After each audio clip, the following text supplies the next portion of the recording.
안녕하십니까? 한국기독교군선교연합회 사무총장 이정우 목사입니다. 우리 국가를 지키는 군인들의 모습은 언제나 든든합니다. 이런 자랑스러운 군인들이 배출되기까지 대한민국 군대가 정신무장을 하고 건강한 모습으로 우뚝 설 수 있었던 그 중심에는 한국교회의 영적 지원을 빼놓을 수가 없습니다.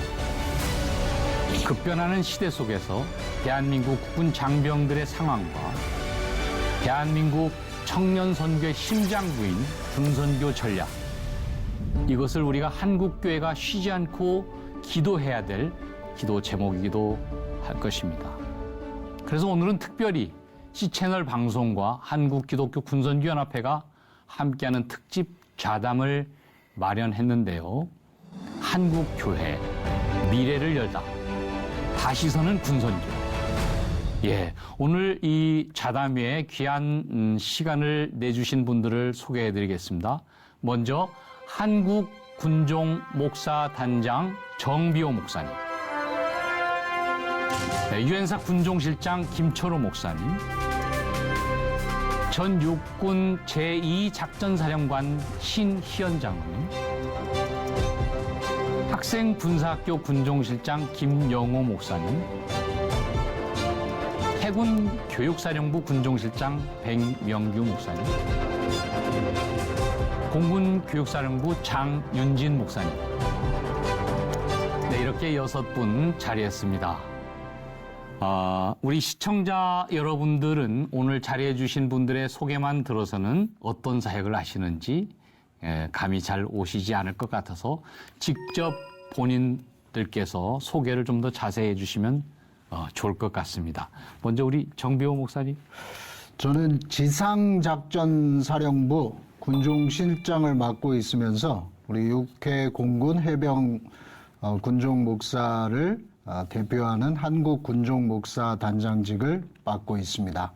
현재 교회는 선봉대 교회를 담임하고 있고, 육군 지상작전사령부는 육군의 한 70%의 병력이 근무하고 있고, 작전사령부 중에 세계 최대 규모를 자랑하는 부대에 제가 군종실장으로 근무하고 있습니다. 오늘 이렇게 초청해 주셔서 감사드립니다. 네, 우리 주한미군 군종실장님. 안녕하십니까. 1953년 7월 27일 창설 이래로 72년 동안 한국 전쟁의 전쟁 억제라는 그 엄청난 임무를 성공적으로 수행하고 있는 연합사의 군종실장을 맡고 있습니다. 초대해 주셔서 감사합니다. 감사합니다. 신 회장님.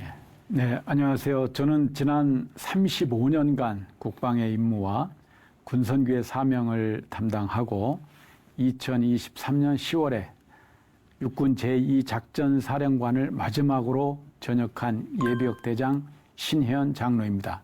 오늘 만나뵙게 돼서 반갑습니다. 육군. 네, 저는 젊음이란 푸른 심장을 나라를 위해 이식한 사람들이 군 장병들이라고 정의하고 그들을 이 시대의 땅끝이라고 생각하면서 그들을 돌보는 사역을 하는 군종 목사이자, 현재는 호국간성 문무겸전을 이루고 있는 육군 장교의 93%를 양성하는 육군 학생군사학교의 군종실장을 담당하고 있는 김영호 목사라고 합니다. 해군. 네, 해군의 출발점 해군 교육사령부 군종실장을 맡고 있는 소령 백명규 목사입니다. 해군이 되기 위해서 반드시 거쳐야만 하는 관문이고요. 병부사관 장교들이 입영에서 훈련을 받는 과정에 더 훈련을 잘 받을 수 있도록 영적으로 정신적으로 또 지원하는 역할, 또 그 가운데 복음을 전하고 또 세례를 주는 그런 역할들을 담당하고 있습니다. 네, 저는 공군 교육사령부 군종 목사로 일하고 있는 장윤진 군목입니다. 공군 교육사령부도 역시 앞에서 말씀 주셨던 것처럼 우리 공군에 입대하는 모든 장병들 99%의 장병들이 거쳐가는 사령부입니다. 그곳에서 복음 전하고 세례 베풀고 또 우리 공군에서 더 잘 적응할 수 있도록 군종 지원하는 역할을 맡고 있습니다. 감사합니다. 네, 감사합니다. 오늘 자담의 타이틀이 한국교회 미래를 열다, 다시 서는 군선교입니다. 본격적으로 우리가 패널에 들어가기 전에 제가 먼저 한국교회 미래를 열다 이렇게 선창을 하면 우리 패널 분들께서 다시 쏘는 군선교 이렇게 후창하면서 진행하도록 하겠습니다. 한국교회 미래를 열다 다시 쏘는 군선교. 네, 감사합니다. 오늘 육해 공군 그리고 한미 연합사까지 이렇게 한 자리에 모인다고 하는 게 참 쉽지 않은데요. 오늘 이렇게 귀한 자리 함께해 주신 모든 분들 진심으로 감사를 드리고요. 근데 요즘 우리 병영 군 분위기는 어떤지요? 네, 사회에 여러 가지 분위기가 있지만 저희들의 임무에는 변함이 없기 때문에 전후방 각지에서 소중한 희생을 사명으로 여기는 이들이 최선을 다해서 군복무를 잘 감당하고 있습니다. 다만 우리 병영 문화에 몇 가지 흐름이 있어서 그 부분이 좋은 점으로 작용하는 부분도 있고 또 때로는 저희 선교적으로는 또 도전이 되는 부분도 있는데 우리 병영 문화 속에 장병들의 자율적인 문화 그리고 인권을 중시하는 문화로 또 누구나 걱정 없이 군생활을 할 수 있는 문화로 만들어가는 부분들도 있고 병 봉급 인상과 스마트폰 활용 등에 의해서 새로운 패러다임을 갖고 군생활을 하고 있는 모습들도 있습니다. 네, 여러 가지 귀한 말씀 감사하고 해군 우리 목사님. 어느 때보다 이 본연의 임무에 충실한 것이 강조되는 그런 시기인 것 같습니다. 해군의 전 장병이 그런 시기임을 너무 잘 알기 때문에 한 마음으로 뜻을 모아서 본연의 임무에 충실한 가운데 있고 또 지금도 바다와 바닷속 그리고 하늘과 땅에서 다 맡은 바 일에 충직하게 감당하는 가운데 있습니다. 네, 감사합니다. 우리 공군 목사님. 네. 저희 공군은 대한민국을 지키는 가장 높은 힘, 이렇게 저희 스스로 규정하고 있는데요. 역시 주임무에 집중하고 있고, 특별히 저희가 비행안전과 신뢰회복을 위한 100일의 약속이라는 캠페인을 진행하고 있습니다. 그래서 온 공군인들이 우리 참모총장님을 중심으로 아주 집중해서 주임무, 또 교육훈련, 비행안전 위해서 지금 애쓰고 있습니다. 네, 육해공군 군 상황 말씀해 주셨습니다. 감사합니다. 최근 병영 문화도 많이 달라졌기 때문에 군대를 보내는 가정 그리고 입대하는 당사자 인식들이 좀 바뀐 것 같습니다. 좀 어떤가요? 입대하는 장병이나 보내는 부모님의 마음에 걱정이 있고 노심초사인 건 어쩔 수 없는 부분이라고 생각이 되는데요. 다만 이제 군복무의 여건이 많이 신장이 되었기 때문에 과거에는 이제 의무적으로 복무하는 그 부분에 더 강조가 되었다면 요즘에는 신장된 여건 속에서 자기를 더 개발하고 더 성장할 수 있는 기회로도 많이 삼는 분위기가 있는 것 같습니다. 네. 확실히 목사님 말씀처럼 입대 장병들이 좀 잘해보겠다 하는 그런 표현을 많이 하고 또 표정에서도 그런 것들이 묻어나는 것을 많이 발견하게 됩니다.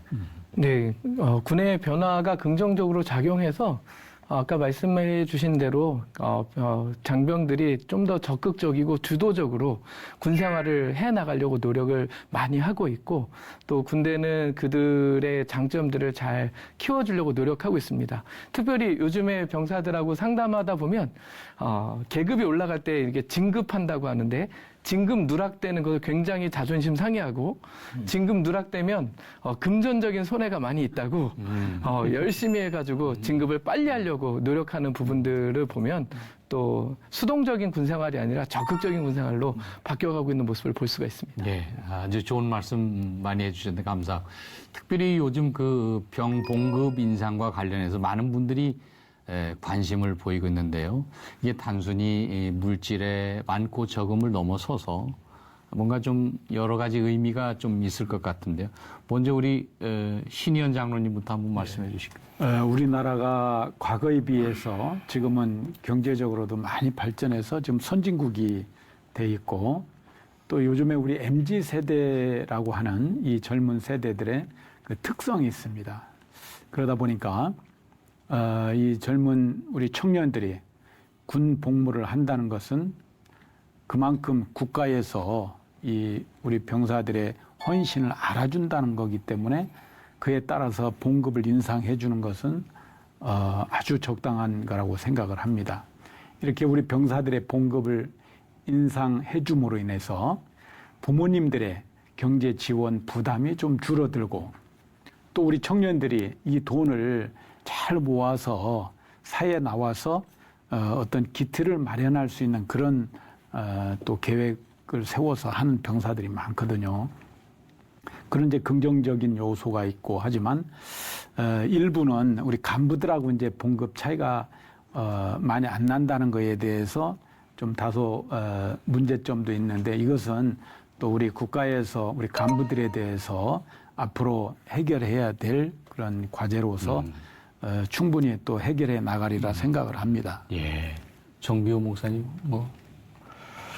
그러니까 금전, 돈, 경제 이런 것들을 우리 대한민국이 이제 우리 장병들에게 많이 베풀어주고 예전보다 많이 대우를 해주려고 하고 있는데 이제 국가가 이 차원에서 관심 가져야 될 게 성경에도 달란트 비유가 나오듯이 이게 단순히 경제적인 문제가 아니라 자신에게 맡겨진 것을 잘 관리하고 그것을 선용할 수 있는 방법을 우리 군에서 장병들에게 많이 가르쳐 줘야 될 것 같습니다. 예. 좋으신 말씀 주셨습니다. 우리 군인교회들도 안팎으로 여러 가지 그 변화들이 있을 것 같습니다. 우리 현장에 계신 우리 군목님들, 특별히 오늘 육해공군 군목님들이 대표로 이렇게 오셨는데 우리 육군 우리 목사님 어떻습니까? 네, 군인교회뿐만 아니라 전 사회가 코로나라는 시기를 겪으면서 큰 어려움을 맞이했었는데 지금 현재 군인교회는 코로나 이후에 정상화를 위한 노력들을 하고 있고 조금 더 나아가서 활성화되기 위해서 애를 쓰고 있습니다. 다만 군인교회는 적은 인원들이 많은 장병들에게서 복음 전도 사역을 하고 있는데 시스템이라는 것이 잘 작동하다가 시스템이 멈춰버린 부분에 대해서 정말 보완해 가고 노력해 가고 있는 부분들이 있다는 점을 말씀을 드리면서 지금 우리 청년 장병들을 전도하기 위해서 또 그들을 성숙한 그리스도인으로서 세워가기 위해서 우리가 많이 애써야 하는 시점이기도 하다는 점을 같이 말씀을 드립니다. 우리 다각적인 방면에서 변화된 어떤 병양 문화에 대한 이야기를 나눴는데 사실 대한민국 국민이지만은 우리나라의 군사력이 어느 정도 되는지 이런 부분에 대해서 잘 모르시는 분들도 참 많으실 것 같아요. 그래서 우리 신 현장님 어떻습니까? 우리나라 군사력이 지금 세계 수준에 비추어서 한 어느 정도 되는지요? 네. 먼저 그 군사력을 평가하는 데 있어서 잠시 좀 말씀을 드리면은요. 군사력 평가는 2006년도까지는 우리 미국에서 세계 각국의 군사력을 평가를 했었습니다. 그러나 2007년도 이후부터는 미국에서도 평가를 하지 않고 현재도 세계 군사 전문 기관이나 각국에서 평가를 하지 않고 있습니다. 그런데 유일하게 지금 한 군데에서 이 군사력을 평가를 하고 있어요. 그게 어디냐면 GFP라는 글로벌 파이어 파워라는 미국의 민간에서 평가를 하는 건데요.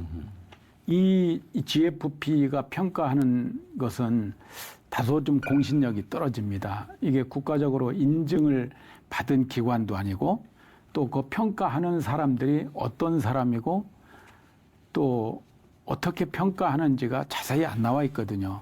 그러나 그들은 GFP에서는 매년 자기들의 그 기준에 맞춰서 이 평가 지수를 가지고 평가를 해오고 있습니다. 거기에 보면 현재 우리나라는 세계 군사력 5위라고 평가를 하고 있습니다. 미국이 1위, 러시아 2위, 중국 3위, 4위가 인도, 5위가 우리 대한민국으로 평가를 하고 있는데 우리 육해공군의 그 전력을 보면 지금 세계 방산 10대 수출국이지 않습니까? 그만큼 우리의 무기가 세계 속에서 인정받고 있다는 것은 명확한 것이 입증이 되고 있다는 사실이거든요. 그래서 자부심을 가져야 됩니다. 그렇군요. 세계 4위가 인도라는 것은 또 처음 알았습니다. 예. 네. 이 작은 나라에서 세계 5의 군사력을 갖고 있다고 하는 거. 그만큼 주변 강대국에 둘러싸여서 긴장을 늦출 수 없다고 하는 절박한 환경이 아닌가 그런 생각을 해봅니다. 어떻습니까? 우리 주한미군 우리 군종실장이신 김철호 목사님. 앞서서 말씀을 해주셨는데 그럴 수밖에 없는 지형학적인 저희 조건과 또 힘에 의한 평화라는 그런 그 말이 있는데 거기에 규준을 보면 우리가 얼마나 평화가 필요한지 또 하나는 사실 이 군사력하고 이 전투력하고는 좀 차이가 있습니다. 진정한 전투력은 다 아시다시피 눈에 보이는 유형 전투력과 또 눈에 보이지 않는 무형 전투력의 그 복합적인 결집이라고 생각을 하는데 아마 저희 무형 전투력까지 계산하면은 5위보다 더 올라가지 않을까 그렇게 생각이 듭니다.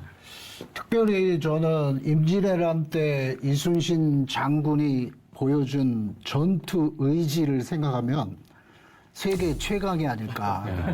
위기 속에서 빛나고 위기가 닥쳤을 때 적은 전투력을 가지고도 승리할 수 있는 힘은 아마 세계 최강이 아닐까 이렇게 평가를 합니다. 우리 신 위원장님 좀 부언하실 말씀. 아까 그 GFP에서 그 평가한 그 순위를 보면 우리가 좀 알 수가 있습니다. 러시아, 중국, 그다음 대한민국, 일본이 8위거든요. 그러다 보면 10위 안에 아시아의 이 4개 나라가 거기에 포함이 돼 있거든요. 그만큼 군사적으로 어떤 영향력이 있는 그런 이제 지정학적인 그런 위치고 특히 이제 우리는 북한과 지금 70년 넘게 남북이 분단된 상태에서 이 전력을 계속 보강하다 보니까 지금 이렇게 첨단 무기가 많이 이제 개발이 된 거거든요. 그러다 보니까 세계적으로 이제 그런 무기에 대해서 이제 인정을 받고 있다는 건데 한편으로는 또 군사적인 그런 위험성, 충돌 이런 것도 또 앞으로는 또 있을 수 있는 그런 위험한 또 상황도 있겠다는 생각이 듭니다. 군 전투력이라고 하는 것은 물리적인 군사력도 중요하지만은 영적 군사력은 그 이상으로 중요하죠. 올해 상반기에만 우리 세례자들이 전군 약 2만 5천 명 정도로 집계되고 있습니다. 숫자의 의미도 무시할 수 없는 일이지만 더 중요한 거는 다음 세대를 이끌어갈 청년들이 이 군대라고 하는 공간에서 복음을 접한다는 겁니다. 얼마나 귀한 일인가요? 그렇기 때문에 군선교의 사명은 늦출 수도 포기할 수도 없는 것이죠. 자, 우리 현장에서 더 피부로 우리 목사님들 느끼고 계실 텐데 우리 공군의 우리 장윤진 목사님부터 말씀해 주실까요? 역시 지금 교육사령부에서 우리 입대장병들을 만나고 있는데 입대장병들을 보노라면 참호 속에 불신자가 없다라고 하는 아주 유명한 문구가 생각이 납니다. 저희가 입대장병들에게 복음을 전하고 또 그분들이 자발적으로 세례를 받겠다고 헌신하고 또 저희가 세례를 베풀고 있는데 이런 일들이 과연 우리 민간교회에서 가능할 것인가. 확실히 그 상황들이 바뀌고 또 지금 자신들의 어떤 마음의 상태가 다르기 때문에 가능한 일이 아니겠는가 그런 생각을 해봅니다. 그리고 저희가 세례를 베풀면서 심지어 이렇게 세례 받으면서 우는 친구들도 있거든요. 저희가 이 세례를 베푸는 것이 단순히 우리 기독교인을 만들었다라는 의미보다도 그것보다 훨씬 더 크게 우리 믿음의 선배들이 생각했던 것처럼 우리 장병들의 마음에 영적인 철판을 덧대는 일이 아니겠는가 그런 자부심을 가지고 저희들 임하고 있습니다. 그래서 많은 우리 청년들에게 복음을 전할 수 있고 세례를 베풀 수 있다는 것 아주 놀라운 일이고 우리 군선교가 할 수 있는 아주 특별한 일이라고 확신합니다. 우리 한국 군대에서만 주어지는 하나님께서 주신 특별한 기회가 아닌가 싶습니다. 우리 해군 목사님 어떻습니까? 맞습니다. 저도 교육사령부에서 세례 주는 사역을 하고 있는데 이 진중세례라고 하는 것이 갖는 의미가 단순히 뭐 세례를 몇 명 받았다라고 하기보다 세례를 받고 이제 하나님의 자녀가 되고 신앙인이 된 결국 사람들 아닙니까?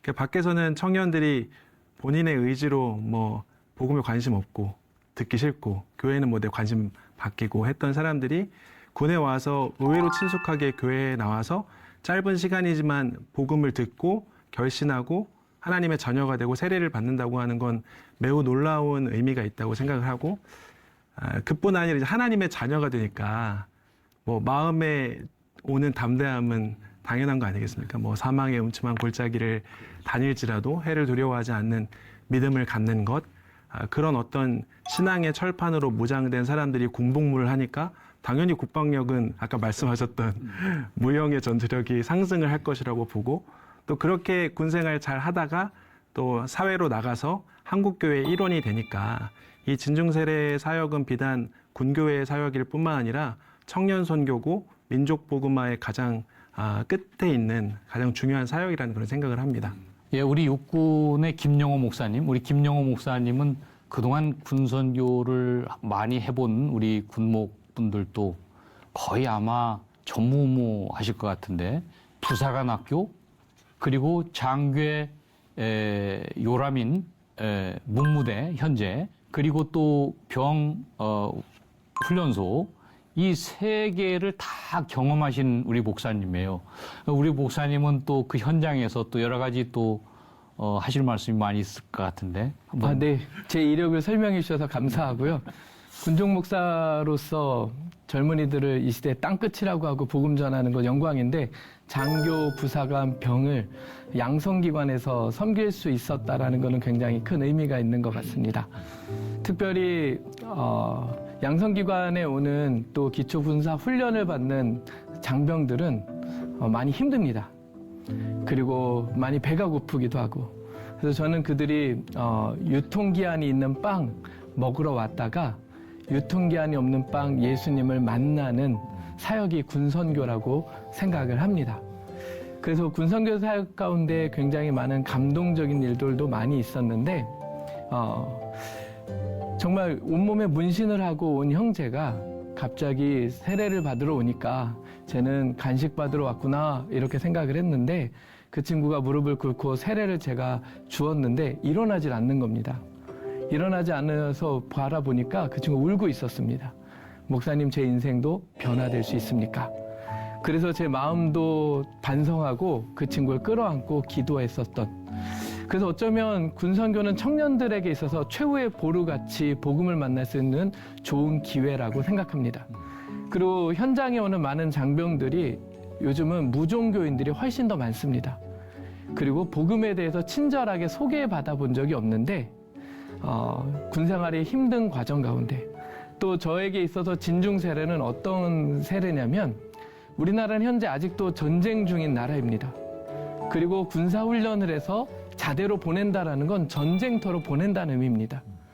그런 의미에서 저희가 그 전쟁터로 보내는 마지막에 이 친구가 내가 죄인이고 예수 그리스도를 믿고 세례를 받겠다고 하면 그거는 저희가 최선을 다해 주는 사역이라고 생각합니다. 그래서 군 장병들에게 새로운 길을 알려주고 또 복음을 받아들여서 복음을 살 수 있도록 이끄는 사역이 진중세례가 아닐까. 그리고 이 진중세례된 믿음이 굳건한 사생관이 돼서 우리 군을 강하게 만드는 원동력이 되지 않는가 싶습니다. 진중세례의 그 중요성을 다시 한번 말씀해 주셨습니다. 특별히 오늘은 우리 주한미군 군종실장이신 김철호 목사님, 우리 목사님은 미군 군종 사역을 약 30여 년 넘게 이렇게 해오셨던 우리 목사님이신데 어떻습니까? 우리 목사님, 한국과 미국의 우리 군종병과의 어떤 토양, 그리고 또 군선교에 대한 접근 방식, 이런 부분도 조금 차이는 좀 있을 텐데, 예, 특별히 하실 말씀. 그렇죠. 제가 평소에 늘 부러워하는 것이 한국에는 군선교연합회가 있다. 미국에는 없습니다. 왜냐하면 미국에는 그 자유복무 제도이기 때문에, 그래서 그 신앙적인 접근보다는 종교의 자유를 보장하는 접근으로 또 하고, 또 하나는 미국에서는 그 여러 종교들이 같이 공존하기 때문에 거기에 대한 보장, 여건, 정치적보다는 조금 팔러시한 그런 접근을 많이 하고 있고. 어떻게 하면 상생하느냐. 그렇죠. 예를 들면은 한국에 없는 유대교나 이슬람교가 같이 공존하고, 또 기독교 안에서도 그 교단들이 한 150개가 넘는 교단들이 기독교 안에만 있습니다. 이게 굉장히 그 복잡한 다이나믹을 가지고 있습니다.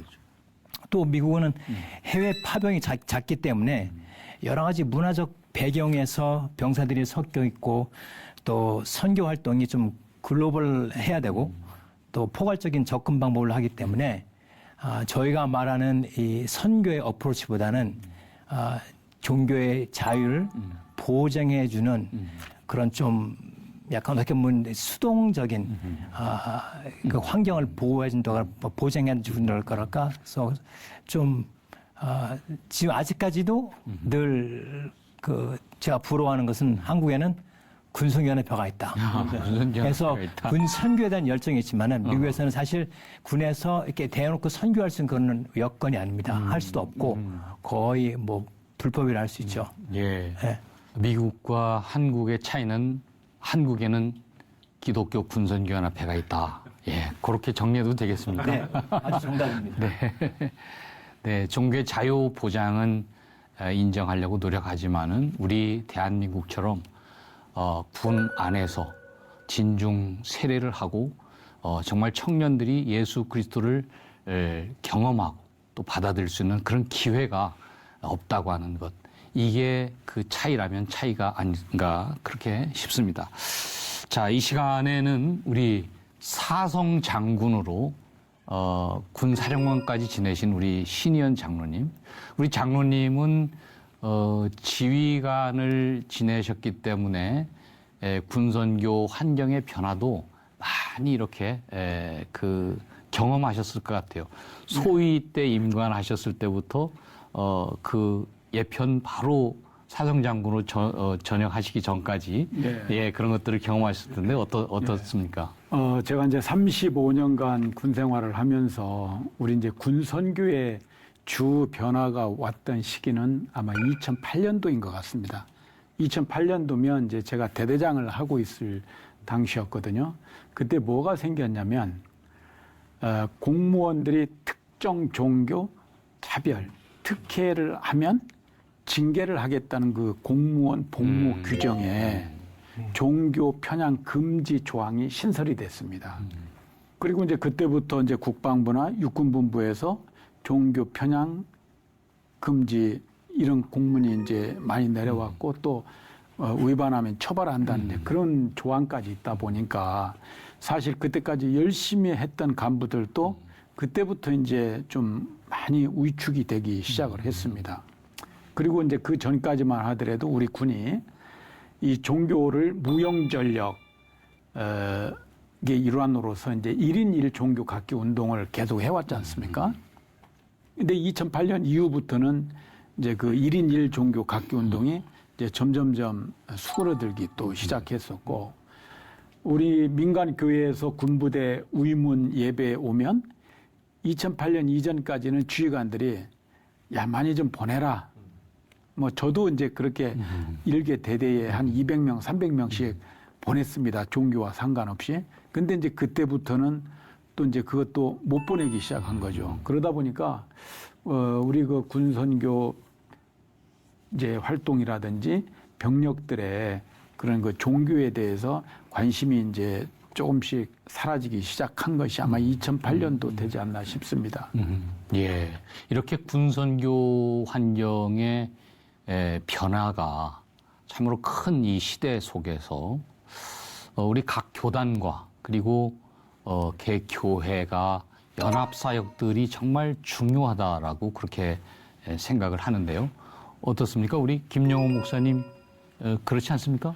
네, 군인교회만으로는 이 사역을 다 감당하기 어렵고 함께 연합해서 이 일을 해야 된다라고 생각을 하고요. 아까 장로님께서 말씀해 주셨던 것처럼 군 병영 문화가 우리가 적극적 선교를 하기에 녹록하지 않는 현실이면 분명하지만 여전히 대대급마다 교회가 있고 또 양성기관마다 교회가 있어서 복음을 전도할 수 있는 기회들이 여전히 있기에 한국교회가 여기에 관심을 놓지 않았으면 좋겠다. 특별히 제가 육군훈련소 연무대군인교회를 담임할 때는 1부 예배 때 4,000명, 2부 예배 때 3,000명, 그리고 저녁 예배까지 5,000명 하면 12,000명 정도가 오는데 그렇죠. 그 친구들이 교회 올 때 동기가 실로암 부르러 오는 경우들이 되게 많습니다.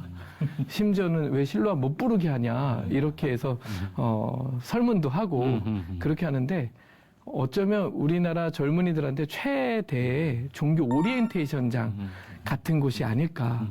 그런데 여기에 복음을 정말 젊은이들 눈높이에 맞게 잘 전달하고 또 기독교인의 가치 있는 삶을 소개하고 또 젊은이들이 관심이 있을 만한 또 인플루언서나 이들이 함께 연합해서 사역을 한다면 또 우리가 또 복음을 전할 수 있는 새로운 모멘텀을 또 만들어낼 수 있지 않을까 이런 생각을 해봅니다. 네.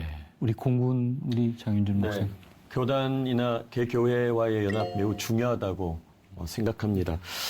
그리고 특별히 좀 말씀드리고 싶은 것은 우리 민간 영역에 있는 우리 이 교회들이 인식의 변화, 또 관점의 변화도 좀 있어야 되지 않을까 그런 생각을 합니다. 우리 군선교를 단순히 우리 군대 안에 기독교인들이기 또 그저 미래의 선교를 위한 투자 그렇게도 볼 수 있지만 사실은 이 청년들이 전부 다 대한민국의 우리 민주시민이 될 청년들이거든요. 방금 목사님 말씀처럼 이 종교에 대한 오리엔테이션이 일어나는 아주 중요한 곳이고 그러기 위해서 더 역할 분담을 좀 나누어서 특별히 좀 민간 영역에서 문화사역에 대한 지원을 좀 많이 해주시면 좋겠다. 그래서 단순히 세례 숫자가 몇 명이냐, 이번에 예배에 몇 명 모이냐, 그런 것들도 매우 중요하지만 한 영혼 한 영혼에 대해서 정말 한 영혼이라도 우리 연합사역을 통해서 변화된 삶을 살 수 있다면 또 신앙에 대해서 다른 생각을 가질 수 있다면 아주 중요한 가치가 아니겠는가. 그래서 연합사역은 매우 중요하다 그런 생각이 듭니다. 예. 장로님, 죄송하지만 제가 나름 많이 갈등도 한 문제 중에 하나가 그것입니다. 그 세 번의 이제 파병을 경험하면서 아까 우리 장 목사님께서 말씀하신 것처럼 사실 참호 속에 무신론자가 없거든요. 전쟁터에 가면은 파병터에 가면은 군인들이 미션 나가기 전에 제가 기도를 하지 않습니까? 그럼 새병으로 시작한 기도가 아멘으로 끝난 벌써 30명 정도 무르에 있는 상황이에요. 항상 전쟁터 그 자체가 공포, 두려움, 불안감으로 휩쓸려 있기 때문에 이거를 견딜 만한 것은 사실 신앙의 힘 외에는 없다고 봅니다. 그래서 이것을 신앙으로 보는 것이 아니라 신앙을 무용전투력의 큰 구성 요소로 봐서 지휘관들은 신앙을 이야기하는 것이 아니고 지휘관들의 책임인 전투력 보강을 위해서 신앙이 꼭 필요하다는 그 인식 하에서 그 1인 1신앙 갖기 운동을 하는 것은 사실 군사력하고 전투력은 차이가 있습니다. 그것도 말씀드렸지만은 우리 정교 목사님께서 이수신 장군을 언급해 주시지만은 그렇게 오래 안 가도 지금 러시아라는 그 세계 그 강대국인데 우크라이나라는 나라를 가지고 지금 몇 년째 전쟁을 계속하고 있습니다. 그 뛰어난 군사력에도 불구하고 시간이 오래 견딜 수 있는 것은 이 사람들이 가지고 있는 무용 전투력 때문에 견디지 않나 생각을 해서 우리 지휘관들께서도 이 측면에서 신앙의 관점보다는 오히려 무용 전투력 관점에서 보면은 신앙을 언급하지 않고는 견딜 수 없는 그런 요소지 않나 이렇게 생각이 듭니다. 적극 공감하고요. 그 과거에 우리가 이제 전군 신자와 운동하면서 그것을 이제 부대 전투력으로 그렇게 이제 해왔던 거죠. 네. 근데 이제 최근에 또 인권이 강조되고 하다 보니까 그 인권이라는 것 때문에 이런 종교 부분도 많이 못하는 그런 부분이 정말 안타까운 부분이 되고 있습니다. 우리 군선교 일선에서 우리 목사님들, 우리 군목님들, 우리 군선교사님들 참 수고를 많이 하시는데 더 사명감을 느끼면서 자부심을 갖고 사역을 했으면 좋겠다 이런 생각을 해봅니다. 뭐 실제로 그런가요? 자부심도 갖고. 자부심을 느끼면서 하고 있습니다. 왜냐하면 누구에게나 주어진 기회는 아니라고 생각하고 아까도 말씀드렸다시피 민족 복음화에 저희가 가장 전면에서 이 사역을 하고 있는데 하나님께서 주신 기회라고 여기고 자부심을 가지고 하고 있습니다. 네. 세상은 참 너무 빠르게 지나가고 있습니다. 또 입대하는 우리 청년들의 삶이나 의식도 시대에 따라서 달라지고 있습니다. 우리가 가져야 될 군선교 전략 혹은 대안이랄까요? 이 시대에 어떤 게 있을까? 우리 한번 한국군종목사단장이신 우리 정미호 목사님. 최근에 그 탐 크루즈가 주연을 맡았던 미션 임파서블이라는 영화가 최신작을 봤었는데 그가 맡은 임무는 항상 불가능해 보였지만 근데 그 주인공이 항상 임무를 완수하더라고요. 마태복음 끝자락 28장에 보면 아버지와 아들과 성령의 이름으로 우리가 세례를 베풀고 제자를 삼아라라고 하는 예수님의 명령을 영어로 Great Commission이라고 표현을 합니다. 그때 com이라는 표현이 함께 한다는 뜻이죠. 우리가 지금 열심히 뛰고 있고 몸부림치고 있는 군성교 현장은 정말 임파서블한 미션 같이 주어져 있는 것인데 거기에 예수님이 우리와 함께 하시고 또 군종 목사와 또 지휘관이 포함되어 있는 기독 군인들 또 군인교의 많은 믿음의 성도들이 함께 한다면 그게 컴미션이 돼서 엄청난 선교 에너지로 작용한다고 생각합니다. 예. 그 톰 크루즈가 그런 말을 하더라고요. 우리는 얼굴을 모르는 사람을 위해서도 이 일을 해야 된다. 내가 아는 사람들 뿐만이 아니라 얼굴을 모르는 사람들을 위해서도 이 일을 해야 된다. 그 말이 저는 임파서블한 그의 임무를 완수하는 힘이 되었다 이렇게 생각하기 때문에 우리가 군성교 현장에서 내 자식이 아니고 내 교인이 아니고 아직 그리스도인으로 영혼의 문신을 하지 않은 것 같은 그러한 많은 우리 장병들이 있는데 그 예수님께서 아버지와 아들과 성령의 이름으로 세례를 주고 싶어하는 또 예수님께서 제자 삼고 싶어하는 그 가능성을 가진 영혼들을 바라보면서 함께 힘을 모은다면 우리의 임무는 불가능한 임무가 아니라 엄청난 커미션이 될 것이라고 확신을 합니다.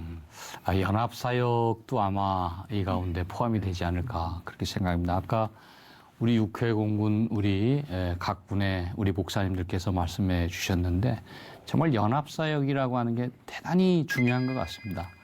교단적으로 혹은 개교회적으로 군선교를 하는 것도 상당히 중요하지만은 우리가 연합을 해서 하나가 되어서 정말 그 전략적으로 이 군선교 사역을 한다면 얼마나 더 효율적일 수 있을까. 예.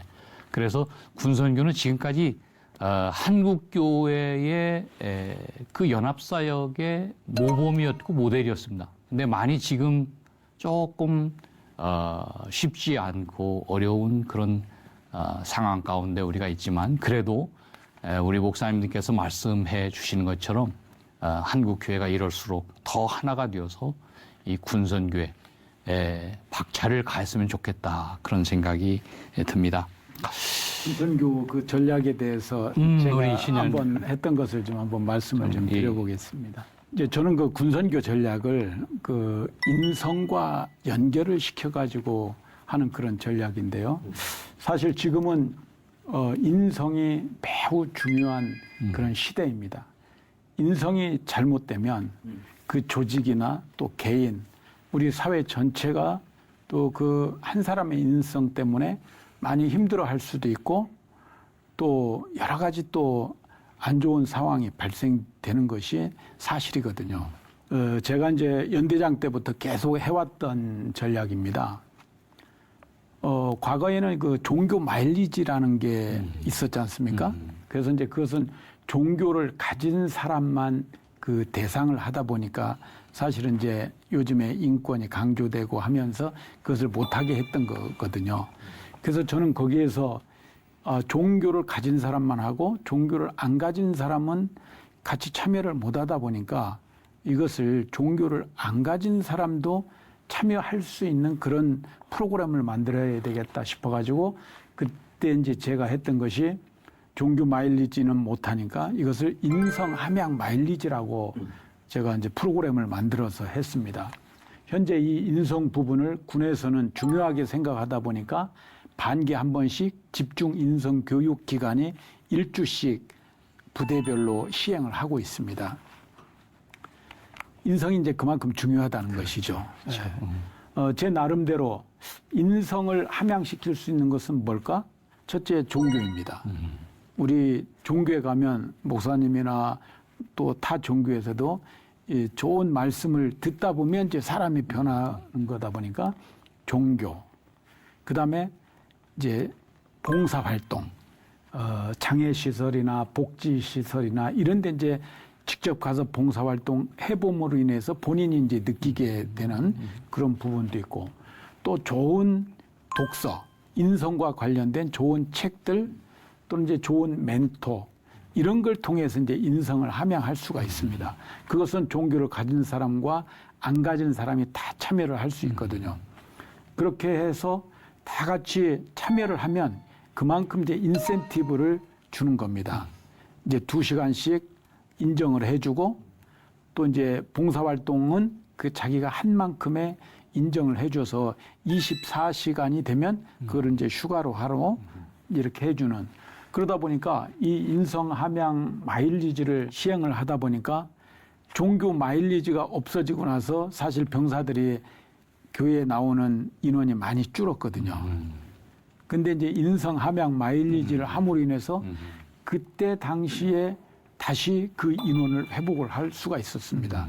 제가 이제 작전 사령관 하면서도 코로나 기간에 이제 가서 보니까 그 큰 교회에 우리 병사들이 한 40명 정도밖에 예배에 참석을 안 했습니다.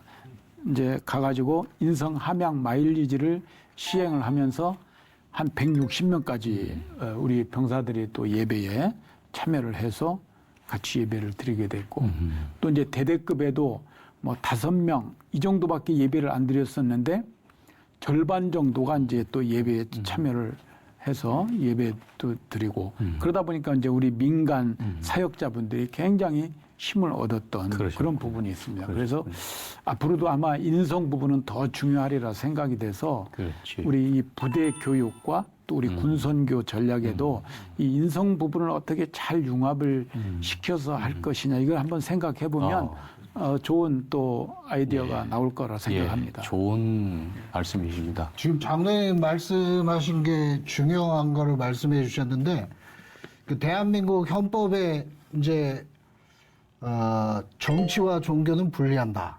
국교는 인정하지 않는다. 이런 거를 표현해 놨는데 사실은 그 정치와 종교를 분리해서 그 분리의 장벽을 높게 세우는 것으로 많은 분들이 그 헌법을 이해하고 있지만 사실 국가가 개인의 종교 자유를 인정해 줘야 그 종교 활동을 하는 사람들의 양심의 자유나 표현의 자유나 또는 집회의 자유나 많은 것들이 보장이 될 수 있기 때문에 국가가 국교를 인정하지 않는다 그래서 개인의 종교를 제한하는 걸로 그 분리의 장벽, 종교적 중립성만을 생각하는 것은 그 헌법을 잘못 해석한 거라고 생각합니다. 그래서 우리가 전략적으로 접근할 때 대한민국 헌법이 말하고 있는 국교는 인정하지 않는다. 종교와 정치는 분리한다라고 하지만 국가는 철저하게 개인의 종교를 보장해줘야 그 보장받은 종교인으로부터 양심의 자유도 나올 수 있는 거고 표현의 자유도 나올 수 있는 거고 또 거기서 윤리의식도 생길 수 있는 거고 다른 사람을 배려하는 마음도 키워줄 수 있기 때문에 지금 장로님께서 말씀하신 그런 인성을 함양시킨 차원에서 종교활동을 계속 권장해줘야 된다는 말씀은 중요하다고 생각합니다. 아주 참 중요한 말씀. 우리 장로님은 그 지휘관을 경험하시면서 나름 어떻게 하면은 우리 신앙이 우리 장병들에게 내면화돼서 그게 전투력이 되게 할까. 그리고 그 병력들이 어떻게 하면은 종교활동을 하면서 더 인성이 함양이 될 수 있을까. 예. 그런 차원에서 또 귀한 대안까지 또 이렇게 말씀해 주셨는데요. 참 좋은. 제가 귀한 말씀 감사하고 한국군이 아닌 미군으로서 보는 한 측에 바라는 것이 있다면은 한 두 가지가 있는데 첫 번째는 대구에 가면 그 청라 언덕이 있습니다. 그렇죠. 제가 한번 올라가서 그때 가슴이 뭉클해가지고 한참 있었던 적이 있는데 그 높은 언덕을 선교사님들이 그렇죠. 그때는 차도 있는 것도 아니고 에어컨 있는 것도 아니었고 좋은 시설 있는 것도 아닌데도 불구하고 선교사님들 오셔가지고 그냥 고생을 하신 거예요. 전략적으로 보면 첫째, 우리가 무엇을 이루기 위해서는 이거를 이룰 수 있는 환경을 조성하는 것도 전략 중에 하나입니다. 군의 인권이 들어오고 또 군선교가 할 수 있는 영역이 점점 줄어들 때에 이거를 미리 내다보고 우리 군선교가 계속 지속될 수 있는 환경을 만들어주는 것도 선교의 전략의 하나이기 때문에 바라는 것은 초대의 선교사님들이 믿는 사람만 품은 것이 아니고 대한민국 전체를 품었습니다. 그래서 여기 와서 대한민국 전부를 위해 가지고 교회를 지을 뿐만 아니고 병원, 학교를 지어 가지고 오늘날의 대한민국이 이렇다고 생각을 합니다. 군선교는 제 생각에 군 전체를 품어주셔 가지고 교회 나오는 사람이든 성당 가는 군인이든 아니면 법당 가는 군인이든 간에 같이 나라를 지키는 누군가의 소중한 아들임을 기억하셔가지고 군선교 연합회 그러면은 누구든지 간에 웰컴할 수 있는 그런 군선교가 되었으면 좋겠다는 거. 그러면은 앞으로 활동 범위가 어떻게 줄어들지 몰라도 군선교연합회는 계속 활동할 수 있는 여건이 보장되지 않느냐 하는 거고 전체를 품어주십사 하는 부탁을 드립니다. 예, 여러 가지 그 귀한 말씀을 나눠주셨는데요. 오늘 함께하고 있는 분들은 하나님께서 주신 사명을 지금까지 순종하시고 또 헌신해 오셨는데 군과 함께 하시면서 여러 가지 개인적인 소회들도 있을 것 같아요. 짧게 한번 말씀해 주실까요? 우리 신현 장로님 하실 말씀 많지만 예, 짧게 한번. 예, 드릴 말씀이 많죠. 하나님께서 주신 은혜와 또 축복도 많고요.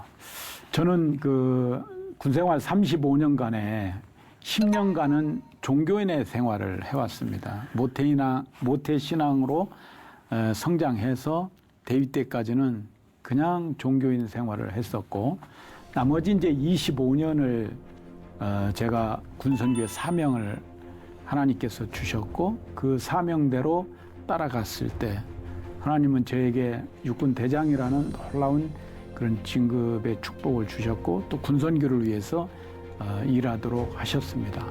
또 저의 그 여러 가지 그 고난 가운데서도 하나님은 또 지켜주셨습니다. 그래서 사명 있는 사람은 결코 쉽게 죽지 않는다는 그런 하나님의 또 은혜와 사랑도 직접 경험했었고 현역을 이제 떠났지만은 또 이제 예비역으로서도 또 우리 군선교를 계속해서 또 지원하면서 이 땅의 청년들이 정말 복음으로 하나가 되었을 때 우리 대한민국이 발전할 수 있으리라 생각합니다. 예, 귀한 간증과 같은 소회 말씀해 주신데 예, 한 분만 더 우리 정비호 군목단장님 뭐 소회 있으시다면. 예, 2030 선교 운동을 이제 저희가 2030년까지 추진하고 있는데 올해가 이제 중간 점검해입니다. 그렇죠. 그래서 그것을 잘 마무리하려면은 또 추진을 하려면은 올해 그 추진 평가를 잘 해야겠다는 생각을 했는데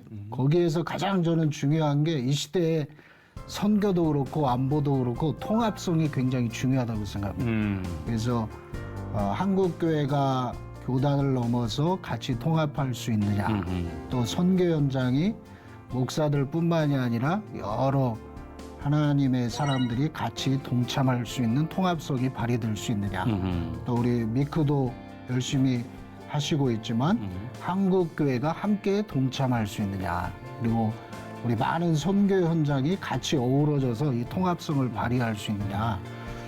좀 전에 김철호 목사님이 다 품어야 된다고 말씀하셨듯이 그 통합성 안에 저도 미군들을 집어넣어서 미군들까지 우리 한국 군선교 현장이 한반도에서 품는 선교 활동을 할 수 있도록 하겠습니다. 좋습니다. 예, 이 시간 함께하는 우리 시청자분들 중에는 군에 자녀를 보냈거나 보내실 가정도 있을 테고 또 대한민국 군을 위해서 끊임없이 기도하시는 분들이 많으실 겁니다. 우리에게 맡겨진 이 청년들, 복음 안에서 하나님의 뜻을 이루어 살아가도록 안내하는 우리 여러분들의 역할이 너무나 크지 않겠습니까? 우리 한국교와 함께하는 군선교를 위해서 이제 한 말씀씩 해주시는 것으로 오늘 자담을 마무리하도록 하겠습니다. 우리 장윤진 목사님부터 이렇게 순서대로 한번 말씀해 주시죠. 훈련소에서 입대장병들을 만나다 보니까 입대 첫 주차에 교회에 왔을 때는 정말 아무것도 모르는, 옆에서 보면서 과연 저 친구가 훈련을 감당할 수 있을까? 이런 생각을 하는데 한 주 한 주 지나게 되면 정말 말 그대로 민간인이 군인이 되어가는 과정, 자세가 잡히고 각이 잡히고 이제 수료할 때쯤 되면 완전히 군인이 돼서 나가는 모습을 옆에서 보게 됩니다. 그리고 이제 우리나라는 특수하게 이제 병역의 의무 때문에 대부분의 우리 남자분들이 군 병역 의무를 완수하게 되는데, 그래서 그런지 더 관심이 많이 있으신 것 같아요. 그런데 이제 피상적인 관심뿐 아니라 정말 동생이나 또 가까운 분들이 군에 갔을 뿐만 아니라 좀 더 관심을 가지시고 기도해 주십사, 그런 부탁을 드리고 싶습니다. 그리고 군선교에 더 관심을 가지고, 또 제가 많은 분들 우리 공군부대에 견학 오는 경우가 있어서 모신 적이 있는데, 보고 나면 기도의 제목이 달라지는. 그래서 오늘 이 프로그램이 정말 중요한 것이, 오늘 이 프로그램 시청하시는 분들도 이 프로그램을 통해서 더 기도하게 되지 않겠나, 더 구체적인 기도 제목을 얻지 않을까, 그런 생각이 듭니다. 그래서 많이 기도해 주시면 좋겠다, 부탁을 드리고 싶습니다. 감사합니다. 군선교 차원에서 우리 한국교회 당부하실 말씀. 네, 한 말씀 할 기회를 주셔서 감사하고요. 앞에서 전략적인 이야기들을 많이 해주셨는데, 저는 현장에서 사역하는 목사로서 세 가지만 이렇게 말씀을 드리면, 첫째는 의무복무를 하고 있는 우리 장병들에게 공감해 주시면 좋겠고, 주변의 식당에서 이 형제들이나 자매들이 보이면 우리 한국교회 성도님들께서 밥 한 끼 사주고, 교회 오란 얘기는 하진 않더라도 누구 권사님인데 나라를 위해서 애써서 고맙습니다, 그러면 군선교회 지평이 넓어질 거라 생각합니다. 또 두 번째로는 군에 가는 형제들이 보통 그냥 의무복무 잘 마치고 와라, 이 정도 수준인데 군선교사로 파송해 주시면 좋겠습니다. 입대 전에 군에 가서 있을 일에 대해서 입대 예비학교를 하듯이 미리 알려주고 훈련하고 복음을 증거할 수 있는 기회를 놓치지 않게 해주시면 참 좋겠다. 그게 군선교를 같이 연합하고 통합하는 길이다라는 말씀을 드리고, 요즘에 청년 선교하면 늘 기술 발전에 대해서 얘기하고 도구에 대한 얘기를 많이 하는데, 여전히 도구보다 중요한 것은 사람이라는 것을 놓치지 않을 수 있습니다. 한 가지 부탁드리는 건, 스마트폰이 활용이 돼서 사회하고 연결고리가 확실하게 있습니다. 근데 현장에서의 고민은, 신앙생활 열심히 하던 친구들이 군대를 선교지로 이해하기보다는 맞춰야 할 곳으로 이해하다 보니까 공동체 속으로 들어오지 못하고 온라인으로 본인 교회 예배를 드립니다. 근데 그게 바람직한 것인지는 다시금 생각해 보며, 처음 신앙생활하는 이들이 군인 교회와 공동체에 적응할 수 있도록 사명감을 가지고 공동체를 지키고, 그리고 자신의 신앙 성장을 위해서 또 온라인을 활용할 수 있는 그런 기회로 삼아 주셔서 군인교회, 군선교를 잘 이뤘으면 좋겠고, 저희가 전도한 이들을 또 한국교회로 파송할 테니까 그들을 잘 맞아주시면 좋겠습니다. 감사합니다. 우리 해군 목사님. 네, 항상 물심양면으로 지원해 주시는 한국교회 모든 분들께 감사드리고, 그럼에도 불구하고 이 군선교는 정말 한국교회의 지원과 도우심이 없이는 가능하지가 않다. 그것을 꼭 좀 기억해 주셨으면 좋겠습니다. 결국 뭐 군인교회가 따로 있는 것 아니고 군목들도 다 한국교회 파송을 받아서 와서 사역을 하고 있는 가운데 있는데, 도움이 없이는 저희가 이제 저희의 역할을 다 할 수가 없고, 또 군인교회는 뭐 대형교회 만드는 게 목표가 아니지 않습니까? 결국 저희는 흘려보내는 사역을 하고, 안 믿던 청년들이 와서 복음을 믿고 하나님의 자녀가 되고 다시 조국의 교회로 돌아가는 그런 역할들을 감당하는데, 저희가 연결되어 있다, 항상 그런 마음을 좀 가져주시고 위해서 많이 기도해 주시고, 특별히 절박한 심정으로, 왜냐하면 뭐 청년 선교 해야 된다고 얘기를 많이 하지만은 근래 이제 캠퍼스도 많이 무너져 가고 있다는 얘기를 하는데, 정말 이 군선교가 대한민국 복음화의 최후의 보루라고 하는 그런 절박한 심정을 좀 공감해 주시면서 기도와 마음을 많이 모아주시면 감사하겠다는 생각을 해봅니다. 부탁드리겠습니다. 네. 예. 시간이 그 한계가 있어서 우리 육해공군 우리 목사님들 대표로 이렇게 듣고요. 마지막 이제 우리가 정리하는 시간이 될 것 같습니다. 시채널 방송과 한국기독교군선교연합회가 이렇게 특집 좌담 시간을 마련해서 좋은 말씀들을 많이 나눴습니다. 여러 이야기를 했습니다만은 가장 중요한 거는 우리 다음 세대가 아름다운 신앙의 유산을 잘 이어가도록 하는 것이 아닌가 싶습니다. 이런 비전을 품고 다양한 모양으로 섬기시고 헌신하시는 우리 분들을 위해서도 기도해 주시고 또 청년의 때에 주님께 인생을 건 수많은 믿음의 용사들을 위해서도 잊지 않고 기도해 주시면 감사하겠습니다. 오늘 귀한 시간 내주신 그리고 뜻깊은 이야기를 나눠주신 6분 모두에게 감사드리고요.